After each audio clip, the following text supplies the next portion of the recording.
Saludos, bienvenidos. Continuamos con la lectura del Bhagavatam en el capítulo 17 del primer canto. Hoy leemos texto 24. Om Namo Bhagavate Vasudevaya. Om Namo Bhagavate Vasudevaya. Om Namo Bhagavate Vasudevaya. Tapasaucham Daya Satyam Itipada Krite Kritam Adharmam Saistrayo Bhagnam Smaya Sangamadaistavam. Traducción. En la era de Satya, entre paréntesis, de la veracidad, tus cuatro patas estaban constituidas por los cuatro principios de austeridad, limpieza, misericordia y veracidad. Pero parece que tres de tus patas están rotas debido a la irreligión que se ha difundido por doquier en la forma de orgullo, lujuria, embriaguez. Significado. La energía ilusoria o la naturaleza material puede actuar sobre los seres vivientes a medida en que ellos se vuelven víctimas de la ilusoria atracción de Maya. Algunos insectos voladores son cautivados por la deslumbrante refulgencia de la luz y por ello son víctimas del fuego. De igual modo, la energía ilusoria siempre está cautivando a las almas condicionadas para que se vuelvan víctimas del fuego de la ilusión. Y las escrituras védicas les advierten a las almas condicionadas que no se vuelvan víctimas de la ilusión, sino que se deshagan de ella, de la ilusión. Los Vedas nos advierten que no vayamos a la oscuridad de la ignorancia, sino a la progresiva senda de la luz. El propio Señor también nos advierte que el poder ilusorio de la energía material es demasiado poderoso como para poderlo superar. Pero aquel que se entrega al Señor por completo puede hacerlo fácilmente. Pero entregarse a los pies del loto del Señor tampoco es muy fácil. Esa entrega les resulta posible a personas que poseen las cualidades de austeridad, limpieza, misericordia y veracidad. Estos cuatro principios de una civilización adelantada eran características sobresalientes de la era de Satya. En esta era, cada ser humano era prácticamente un brahmana capacitado del más alto orden, y desde el punto de vista de las órdenes sociales de la vida, todos eran paramahamsas o lo máximo en la orden de renuncia. En cuanto a la situación cultural, los seres humanos no estaban sometidos en absoluto a la energía ilusoria. Esos hombres fuertes y de carácter eran lo suficientemente competentes como para apartarse de las garras de Maya o Maya. Pero gradualmente, a medida que los principios básicos de la cultura brahmínica, a saber, la austeridad, la limpieza, la misericordia y la veracidad, fueron cercenados por un desarrollo proporcional del orgullo, el apego a las mujeres y a la embriaguez, la senda de la salvación o la senda de la dicha trascendental se apartó y se fue muy lejos de la sociedad humana. Con el progreso de la era de Kali, la gente se está volviendo muy orgullosa y apegada a las mujeres y a la embriaguez. Por influencia de la era de Kali, hasta un pobre se enorgullece de un centavo que gana. Las mujeres siempre se visten de un modo excesivamente atractivo para capturar la mente de los hombres, y el hombre es adicto a beber vino, fumar, tomar té, masticar tabaco, etc. Todos estos hábitos o supuestos adelantos de la civilización constituyen las causas fundamentales de todas las irreligiosidades y por consiguiente no es posible impedir la corrupción, el soborno y el nepotismo. El hombre no puede impedir todos estos males simplemente mediante la promulgación de estatutos y vigilancia policial, pero puede curar la enfermedad de la mente mediante la medicina indicada, es decir, divulgando los principios de la cultura brahmínica o los principios de la austeridad, la limpieza, la misericordia y la veracidad. La civilización moderna y el desarrollo económico están creando una nueva situación de pobreza y escasez, cuyo resultado es el chantaje en la venta de productos al consumidor. Si los líderes y hombres ricos de la sociedad emplean de un modo misericordioso el 50% de sus riquezas para las masas de la gente desencaminada y las educan en el proceso de conciencia de Dios, que es el conocimiento que se presenta aquí en este libro, el Bhagavatam, ciertamente que la era de Kali será vencida en su intento de atrapar a las almas condicionadas. Siempre hemos de recordar que el orgullo falso o la excesiva estimación que uno haga de los valores que tienen en la vida, el excesivo apego a las mujeres o a las relaciones con ellas, y la bebida, las drogas y los estimulantes van a apartar a la civilización humana de la senda de la paz, por mucho que la gente clame por la paz en el mundo. La prédica de los principios del Bhagavatam hará que automáticamente todos los hombres se vuelvan austeros, limpios, tanto interna como externamente, compasivos con los que sufren y veraces en el trato diario. Esa es la manera de corregir las fallas de la sociedad humana que, en los actuales momentos, se exhiben de un modo muy manifiesto. Fin del significado. Varias cosas muy resaltantes por mencionar en este verso. Número 1, estoy subrayando aquí. Los Vedas nos advierten que no vayamos a la oscuridad de la ignorancia, sino a la progresiva senda de la luz. En tantas ocasiones se ha mencionado cómo el sistema de servicio devocional es algo progresivo. Progresivo significa que no va a ocurrir de un momento a otro. Y no va a ocurrir de un momento a otro significa que tantas incongruencias, tantas malos hábitos, tantas actividades y hábitos principalmente que dañan a otros y que me dañan a mí mismo, posiblemente no se limpien de inmediato en mi vida. Posiblemente y en algunas ocasiones puede causar la misma impaciencia y el mismo deseo de progresar, puede causar dolor, porque me veo a mí mismo incapaz de seguir todo aquello que leo, incapaz de seguir todo aquello que veo en otros, incapaz de seguir el paso de otros o incapaz de seguir el paso que yo quisiera. Pero lo cierto es que es un proceso progresivo. El proceso de ir a la luz es una senda progresiva. Prabhupada lo dice aquí, lo menciona en tantas ocasiones.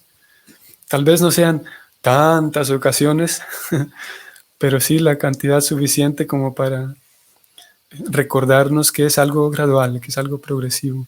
No puede simplemente ser de un momento a otro, aunque en ocasiones lo quisiéramos.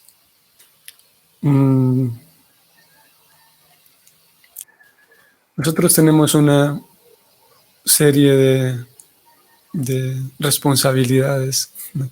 Generalmente para todo lo que hacemos, todas las circunstancias en las que somos puestos. Siempre las circunstancias nos exigen diferentes responsabilidades, ¿no? Vamos a conducir, se espera que tenga yo una responsabilidad de conducir por el lado donde corresponde, a la velocidad que corresponde, etc. Para todo lo que hacemos, en realidad, se espera que haya un grado de responsabilidad, y en la medida en la que yo comprendo y conozco las responsabilidades que cierta actividad esperan de mí, en esa medida entonces puedo tener un mejor provecho de lo que estoy haciendo. En este caso, viendo la obra de Prabhupada, acercándonos a la obra de Prabhupada, teniendo una proximidad como lo que estamos haciendo hoy, tenemos ciertas responsabilidades a tener en cuenta.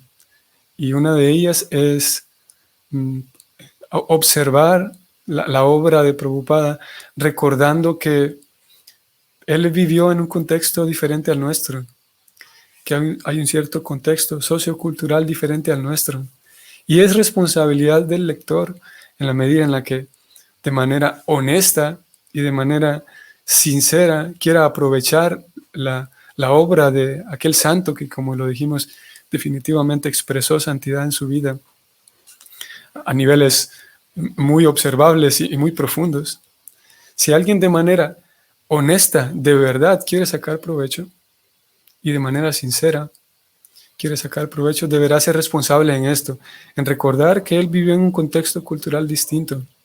Si alguien, y hay personas así, hay personas determinadas a encontrar errores en donde sea, y si alguien está determinada a eso, va a encontrar errores incluso en Dios. Si alguien está determinado a encontrar a Dios, lo va a encontrar incluso en donde sea, en la basura, en cualquier lugar. Entonces, esa responsabilidad, haciendo uso de ella, podemos observar textos como este, en donde Prabhupada habla, y ustedes lo vieron en 2 o 3 ocasiones, y más el ambiente que se respira hoy por hoy, que es más sensible. Prabhupada habló aquí en 2 o 3 ocasiones de manera, parece ser la tesitura que tiene el contexto, parecería dar la impresión de que Prabhupada está hablando en contra de las mujeres. Él dice, voy a leerlo todo completo. Por influencia de la era de Kali, hasta un pobre se enorgullece de un centavo que tenga. Las mujeres siempre se visten de un modo excesivamente atractivo para capturar la mente de los hombres. El hombre es adicto a beber vino, fumar, tomar té y masticar tabaco, etc. Aquí aparece, por la lista que él presenta aquí, parecería como si él está culpando a las mujeres, ¿no?, de la presencia de la era de Kali. Un poquito más arriba, él dijo que con el progreso de la era de Kali, la gente se está volviendo muy orgullosa y apegada a las mujeres y a la embriaguez. Entonces, muy, muy interesante, porque él menciona aquí 3 cosas: el orgullo, el apego a las mujeres y la embriaguez. Y el orgullo y la embriaguez sabemos que son cosas nocivas, ¿no? Pero entonces las mujeres también. Él lo pone en la misma categoría. El orgullo es definitivamente nocivo y la embriaguez también, o sea que las mujeres también. Un lector desprevenido e irresponsable podría concluir eso, y algunas personas lamentablemente lo hacen. Más arriba, aquí ya leímos dos ejemplos. Un poco más arriba, siempre en esta línea, Prabhupada vino diciendo que gradualmente, a medida que los principios básicos de la cultura brahmínica, como la austeridad, la limpieza y la misericordia y la veracidad, fueron cercenados por un desarrollo proporcional de orgullo, apego a las mujeres y embriaguez, la senda de la salvación se perdió, básicamente. Como digo, un lector desprevenido, en un sentido irresponsable, y más hoy por hoy, que como ustedes sabrán, es un tema caliente, digamos, es un tema sensible. El tema, hay muchos temas hoy por hoy, el tema de las mujeres es uno de ellos.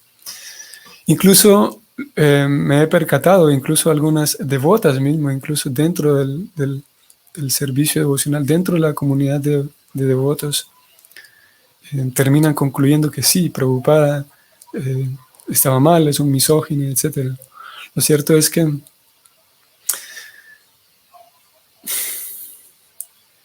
recordemos que estamos hablando de una cultura, una sociedad, o Prabhupada está presentando algunos elementos socioculturales de una sociedad que tan lejana en el tiempo, estamos hablando de la sociedad védica hace cuántos años atrás, cuántos miles de años. Y por lo que comprendemos de aquella cultura, definitivamente habían esquemas sociales muy diferentes. Y uno de ellos, por ejemplo, era el valor a la familia, ¿no? Por ejemplo, las familias extendidas y en un solo palacio, en un solo lugar. Generalmente cuando se habla de los reyes, se describe la proximidad que había entre tantos familiares, y no solamente la familia nuclear, sino la familia más extendida. Y era una época no industrial, nosotros crecimos y todos nuestros paradigmas han sido dibujados y marcados por digamos, la sociedad postindustrial. Hoy por hoy los niños tienen una naturalidad porque crecieron y están desarrollando su vida en una sociedad completamente digital, por ejemplo. Y esa era una sociedad más bien agrícola, una sociedad en la cual es muy distinta. Y uno de los elementos también era el, el gobierno mismo tenía tanto cuidado por los niños, como lo leímos hace algunos días, por los sacerdotes, por las mujeres, porque se sabía que especialmente sacerdotes y mujeres, hace cuánto lo leímos, porque se sabía que si estas personas están bien, entonces la sociedad marcha bien. Pero si las mujeres no son protegidas, va a haber un desorden en cuanto a la progenie, ¿no? Se sabe, ¿no? Que, por ejemplo, el periodo de embarazo es crucial. El estado emocional, por ejemplo, de la madre es fundamental para la salud emocional del niño. Y por lo tanto había un cuidado muy detallado y muy preciso hacia las mujeres, hacia los brahmanas, hacia los sacerdotes, etc. Por lo tanto, se sabía que el proteger a la mujer era fundamental. Entonces, cuando había un incremento, un disturbio, digamos, una cantidad desmedida de lujuria en la sociedad, se sabía que generalmente era el hombre y los hombres quienes abrían ese paso para un desorden de lujuria. Por esa razón aquí Prabhupada habla de cómo en algún momento se presentó el apego excesivo a las mujeres, porque quien abre ese paso, quien abre esa puerta a una lujuria desmedida, es el hombre. Por esa razón aquí él de entrada da la impresión de que, como digo, de que aparentemente la presencia de las mujeres es nociva como tal, como la embriaguez el orgullo. Pero en realidad quien abre ese paso, quien abre esa puerta para la lujuria desmedida es justamente la clase de los hombres quien va y busca, quien toma esa iniciativa, va y busca y hace un desorden en cuanto a la lujuria. Y por lo tanto, el problema no es tanto las mujeres o los hombres, sino obviamente, y un lector con suficiente inteligencia sabrá que Prabhupada aquí está refiriéndose al apego excesivo a la lujuria. Es el segundo punto del tema, que no efectivamente es un apego a la lujuria. Una persona que se dé cuenta hoy por hoy cómo hay una revolución sexual, que hace unos días también hablábamos de cómo las personas son invitadas y empujadas a que no usen ni su cabeza ni su corazón para pensar, sino que usen sus genitales. Y es una revolución completamente, o en muchos sentidos sexual, muy pornificada, muy genitalizada, e incluso hoy por hoy, la ofrecida hoy por hoy educación sexual es más bien una educación del acto genital como tal. Y el acto sexual es solamente una parte de todo el completo, de toda la experiencia humana como tal. Y hoy por hoy la educación sexual en general se le presenta de maneras tan altas que parecería que ya no es un aspecto de la vida humana, sino más bien es la vida humana en sí. En fin, el problema aquí es la lujuria, el exceso de placer sexual que termina entonces en una lujuria descontrolada y, como lo dijimos hace algunos días, se sabe que si una persona limita su felicidad a un solo placer sensorial, a un estímulo sensorial, como por ejemplo el comer, esa persona aumenta entonces sus posibilidades de caer en una depresión profunda, porque anula el placer que está relacionado con tener relaciones significativas con otros, el placer que se deriva de tener confianza y amor hacia otros, porque su placer principal viene de un estímulo sensorial, que en este caso sería el comer. Lo mismo aplicaría para un placer sexual, para el placer sexual. Así que básicamente es eso, es la lujuria, ¿no? Y que por un contexto cultural preocupado, entonces habla aquí de un apego a las mujeres. Y él dice, las mujeres se visten de manera tal que eso también ocurre, sin duda. Hoy por hoy paradójicamente hay un intento y un intento saludable y bienvenido por buscar los derechos de las mujeres para que no sean vistas como algo simplemente sexual.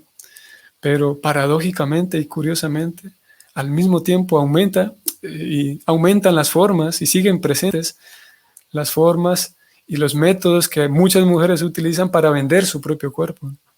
Hoy por hoy, ahí se sabe, ustedes sabrán, hay diferentes plataformas en el internet, plataformas en la red, mediante las cuales una mujer puede simplemente vender su imagen y vende la cantidad que quiera de fotografías y videos de su propia desnudez, de su propia intimidad. No presionada por nadie, sino así como abres tu propia cuenta de Facebook, abres tu propia cuenta en estas plataformas y ya. Y obviamente la dinámica es que quienes venden ahí su cuerpo son mujeres, porque la biología está diseñada así. En fin, preocupada, entonces aquí hablo de esa lujuria. Y como ustedes vieron, él señaló también que no es posible detener la era de Kali. Creo que esto lo voy a mencionar antes de que se me vaya.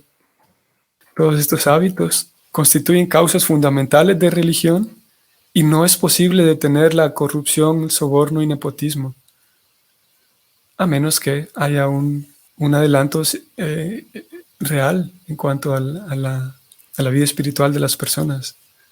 No es posible mediante leyes, mediante protestas y pidiéndole a los diputados, al gobierno, no es posible detener la era de Kali, el soborno y nepotismo y corrupción. Jesús Matilde, saludos, leo su comentario. Actualmente en la India se considera y se trata a la mujer como inferior al hombre. Sí, en muchos lugares, aparte de la India, en muchos lugares, lamentablemente, sigue habiendo esa visión. Y la India es significativo la cantidad, por ejemplo, de maltrato hacia los niños y mujeres. Es un dato muy curioso.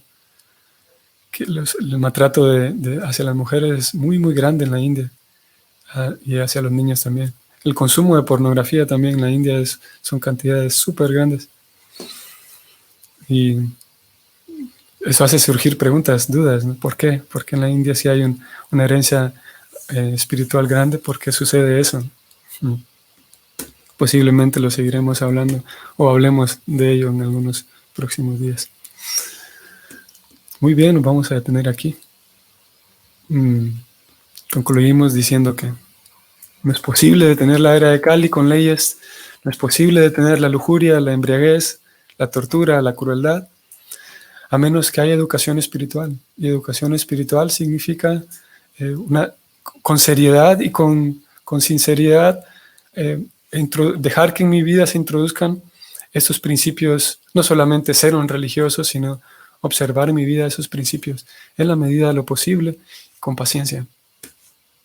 Ariadna, más que detener la era, leo a Ariadna su idea, su comentario, dice, más que detener la era sería poder encontrar el equilibrio en este presente y en nuestra espiritualidad. Sí, o sea, en un sentido, si yo adopto estos principios de vida espiritual, en un sentido dejo de vivir dentro, dejo de ser presionado por esa era o dejo de ser llevado, arrastrado por la era de Kali. y si tenemos comunidades de personas que comparten lazos fuertes y firmes, entonces esas comunidades podrán vivir no arrastradas por esa era de Kali. Porque el intento de detener en sí la era es como el intento de detener el invierno. El invierno va a ocurrir, ayer decíamos. La era de Kali va a ocurrir, es lo natural. Lo que sí podemos hacer es poder tener a pesar de la era de Kali, tener una visión espiritual suficientemente fuerte para compartirla con otros y que esa era de Kali no impida nuestro regreso a casa. Jesús Matilde, leo. No solo las mujeres, Prabhu, los hombres también venden sus cuerpos y se visten de manera llamativa, pero no se menciona mucho esto. Todos deberíamos tener más recato y respeto al cuerpo que Cristo nos ha prestado. Sí, Jesús Matilde, estoy de acuerdo y los datos, los números lo dicen así, las estadísticas lo dicen así, que no solamente las mujeres, definitivamente hombres también. Debido a la misma biología y a nuestra misma condición psicofísica, como la Prakriti nos diseñó nuestro cerebro y nuestro cuerpo, hay naturalmente siempre la